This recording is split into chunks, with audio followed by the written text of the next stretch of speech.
Good afternoon again. I'm very pleased to be here again, but this time in a different capacity. So it's a fireside chat. And again, very excited to have Mr. Sharif with me. He is the expert in the ETFs. At least this is where everything I have questions of. I keep coming back to Mr. Sharif. If you noticed, when I was presenting about ADX, I told you, keep the index in mind. So see the growth of the index. And we keep getting these questions in the previous panel. I don't know what to buy. Investors want to trade AIX, or investors from Kazakhstan want to trade in ADX. The first thing they ask, which share? I don't know these shares. And then I think, I will hand over to Mr. Sharif because I think he has the solution for this. Thank you for that segue, because that's perfect. I was just thinking when I saw the performance that you had put up of ADX, that the perfect way to get that exact performance is to invest in an ETF. ETFs are a perfect, simple, and easy and cost-effective way to get exposure across many different stocks with one trade. And the ETFs that we'll talk about today, a lot of them give access across global markets, across different asset classes. And now, most recently, with the launch of our latest, give also access to a theme where if you have no idea about anything about it or anything about companies that benefit from it or are driving it, ETFs are a perfect way to, with one trade, get exposure to everything. So if I want to be investing in ADX index, so just to track that interesting performance, what is the ETF that I should buy? And maybe with that, maybe some people in the room, how much they are exposed to, what is an ETF? We'll put the hat of the questions I'm getting sometimes. Yeah, so exchange traded funds are very simple in the fact that they provide, it's a basket of securities, so anywhere between 30, and there are some ETFs that have 5,000 securities within them. And it enables an investor to invest in all of those stocks with just one trade. Not only is it fast and simple, it's also cost effective, and it helps you diversify your risk, because with one ETF you get exposure to, in ETFs that we manage, 30 stocks, but up to 50 and 60 stocks. So the risk is distributed across everything. But just to give perhaps a brief background on the exchange traded funds that are listed on ADX and that are accessible through Tabadul. We launched our first ETF in July 2020. It was a UAE Sharia ETF. We have two share classes. One that gives income, is the distributing share class. Another one is an accumulating share class. We followed that up with a conventional UAE UCITS ETF, again with an accumulating and a distributing. And then I think in 2022 we launched the ADX 15 ETF, which ADX has the FTSE ADX 15, which is the top 15 biggest and most liquid stocks listed on ADX. The ADX 15 replicates that index.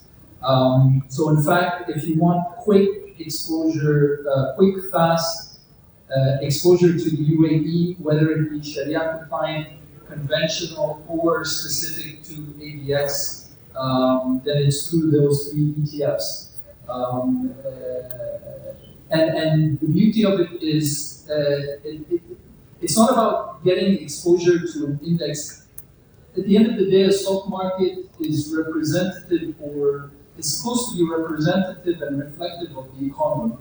And so by buying the ETF, by buying a UAE ETF, by buying an ADX ETF, you're buying the economy, you're buying the drivers of that economy. And if you believe in the UAE economy, if you believe in Abu Dhabi economy and its growth, then that is a reflection, because you've got real estate, you've got oil and gas, you've got telecom, you've got banking, all within one trade. So I'll again hold with it for a second. You mentioned multiple different type of ETFs, and how I can link that to dividends. So some investors would like to buy a share because they are interested in a high dividend. But the word dividend does that exist in the ETF? Because I think you mentioned different types, but if you can highlight a bit more there. Yeah, it does, but the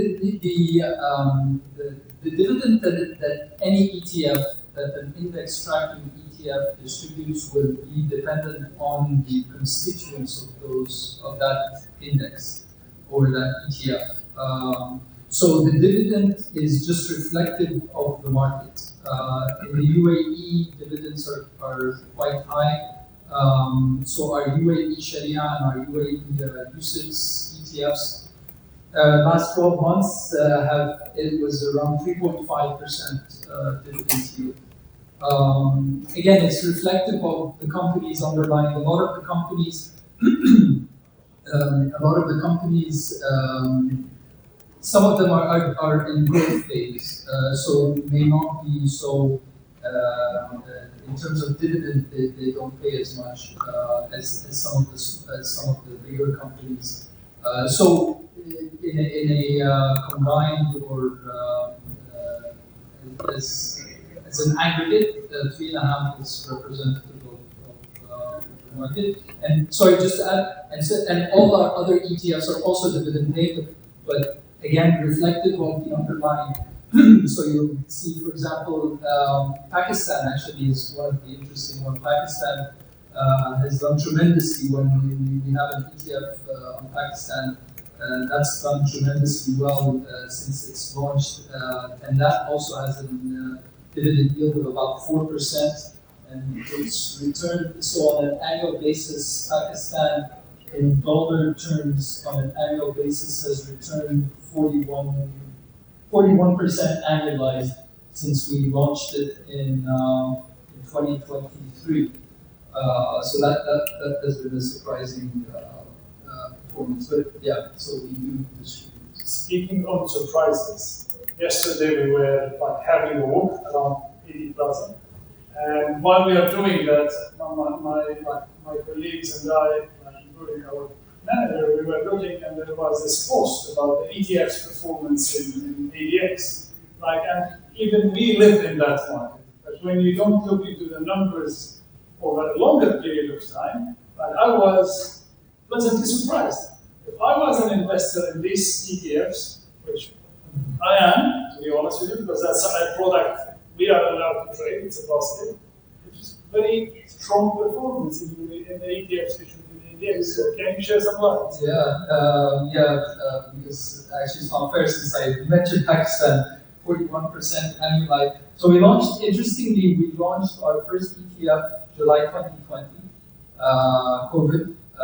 We launched it. People thought we were crazy that we were launching an ETF at that time. As it turned out, it was near the bottom of the market. It was just before the market started to turn around. So that on an annualized basis, since we launched it, it's been doing 20% on annualized. The UAE UCITS, which was launched at the beginning of 2021, that's done 14.5 annualized basis. And that's outside, so that's a price. Into account the dividend, they would have also been paid at the time. So definitely the UAE has been one of the top performers in terms of stock markets over the past period. I'll switch gears a bit, talking about diversification. So different type of ETFs, exposing the investor to different type of economies. Like you guys were super successful doing different ETFs focusing on different countries and even different asset classes at the same time. Please, Yeah. take us through the journey. Yeah, so the strategy, if you look at it, it was planned in this way. So when we first launched, the main idea was to give investors exposure to their own local market, investors that did not know what to invest in. So you launch an ETF that gives you broad-based exposure, Sharia compliant, conventional. Then we wanted a lot of UAE investors who are interested in Saudi, but it's very difficult to open accounts, etc. And so we launched Saudi, we launched Kuwait, again the biggest markets in our region. The global, everyone's interested in the US. US came next. The big emerging markets, China, India, Turkey, Pakistan, and they're all Sharia compliant, which again is different because I think you haven't had in the past ETF issuers in the Middle East. So I don't think Sharia was something that a lot of managers put importance to, but we realize our investors do. And so we've ended up with the only Sharia specific country ETFs in the world. So there is no other India Sharia ETF listed outside India. There is a couple, I think, listed within India, but outside. Turkey, we're one of the few. China, we're one of the few. So that's actually played quite well. Once we had those covered, and then we in terms of the core countries, it was Germany, representative of Europe, Japan, representative of Asia. Then we took the next step of introducing fixed income, and then we did the UAE. So if you want exposure to just the UAE corporate and sovereign bonds, you can get it through the Bombay ETF, which gives it. That one is coupon is somewhere in the 4.4, 4.3. Obviously, will come down. It tracks the US a lot. The performance of that, or the yield on that. But that has done well. We followed that with a global sukuk to give exposure to for Sharia compliant investors, and then to give the full range. So we had the long end, we wanted the short end, so we did the US Treasuries under a year. US Treasuries also around 4% now, a little over 4%. And then most recently now, going into the thematics with a bunch of quantum computing. So two things there. Like, we will hold to the thematic towards the end because that's super exciting, especially with earlier comments today. But I think echoing from previous panel, and I'm here echoing the panelists saying, if you don't know where to buy, you need to diversify and looking into different economies. So I get this question. So if I buy Germany's ETF, just as an example, listed on ADX, and from an accessibility perspective, if you like, they have multiple Kazakhstani brokers member on ADX, like Freedom, Highlight, and the others. If you are a client of them, you can buy ADX ETFs. So if I go and click Germany's ETF, actually, what are the, if you can give us a couple of famous examples, like some people said, what I'm actually buying? Just as an example. You're buying Deutsche Bank, Lufthansa, Adidas, name escapes me now, the famous, SAP, SAP,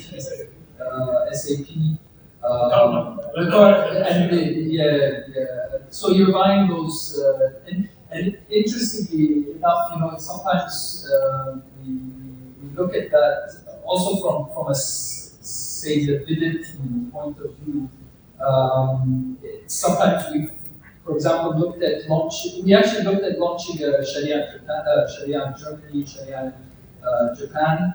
But what happens when you put in the Sharia filter is a lot of these companies, the more famous companies because highly indebted and so forth, so a lot of them get dropped out, and so we end up going with the conventional. And this is actually, when you mentioned that the other day, it clicked in my mind, because okay, I know this, I know these companies. Now, instead of buying each one by itself, quite costly, maybe I just buy the ETFs, because it gives me access to all this, the performance of all this. Equally in the US, you have something called US growth. US growth and US value. So when we did when we were doing the US S&P, we realized that because we wanted it to be a dividend distributing ETF. We did the S&P and realized that if you just do S&P, you end up with all the tech names which don't pay out much in dividends. So we did two. We did the US growth, which is the S&P 500, and then US value, which is tracking an S&P dividends aristocrats. So it's companies that have continuously increased their dividends on an annual basis. So we had two versions where one, the value, you have the more traditional companies that have been around for decades that pay dividends, whereas the growth is much less in terms of dividend payments. But yeah, it's true. Just to go back, I mean that's one of the beauties of ETF is, you know, you buy an ETF where you know maybe a handful of the companies and you want exposure. By buying the ETF, you get exposure to a company or two that you may have never heard of, and they end up going up in value like crazy and bringing up. So it's a benefit of having this diversification that not only is it protecting you on the downside, but it can actually benefit you from benefit you in the upside. We can have this session. I have one more. I think we've been hearing about the thematic ETF and the exposure to the quantum. Yeah, like earlier today in the opening, it was one of the eye captures. So, anything you want to tell us about the new coming ETFs? No, I mean it's very exciting. It's like I said, it's the next step after what we classify as core ETFs, the pure index plays, country plays, the pure fixed income play. Now it's themes, thematics, a sector,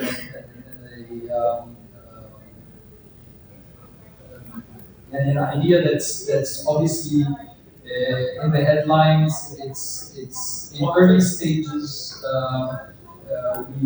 It's been quoted that ChatGPT only came into being or came into people's knowledge in early 2020s, 21.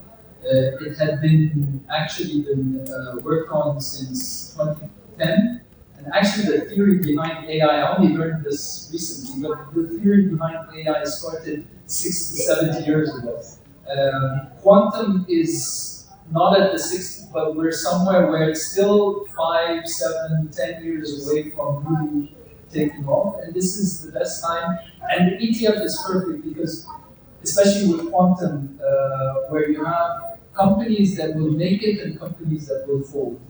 By buying the ETF, you get exposure to all of them, and you hope that the ones that will make it will be the Googles, the Amazons that have gone up in triple digits, that will make up for those small amount of companies. And it's a perfect way to get exposure to that whole theme.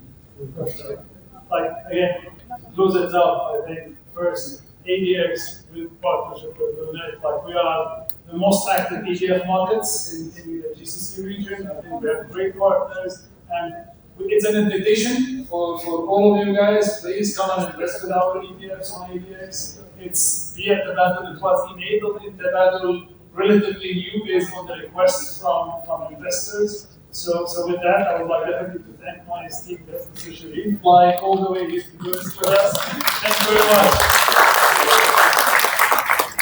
much.